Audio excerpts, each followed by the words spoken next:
Hey guys, in this video, I will show you how to add a video to your Framer website. Alright, so let's begin with the video. Now, when doing this, you've got a couple of options. Do you want to embed the video? Do you want to upload it straight to your website? They have some pros and cons. I'm going to walk you through these and hopefully you can make a decision by the end of the video. So here I am inside the website builder. I'm assuming that you know how to get here. So you want to click on the plus icon in the top left. And then here you see elements. If you go to media, you've got the option to add a video, a YouTube video, or a Vimeo video. Now if you click on video, it's going to add this here. We won't worry about the positioning for now, but if you click on it, you can scroll down to video and you can upload via URL. Or if you've got the file in your computer, you can click choose file and you can upload the file. Right.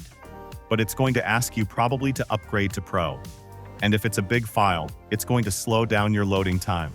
So what I would do is upload the video to YouTube, and then go to the plus icon where I go to media, go to YouTube, and then you can scroll down and you can find the YouTube link.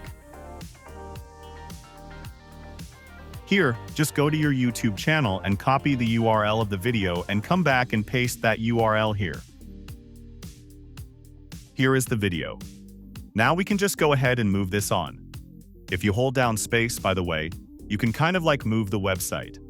We can then publish that update open link. So that's basically how you can add a video to your Framer website. So that's all for this video. Consider subscribing if you find it helpful. And I'll catch you in the next one. Thanks.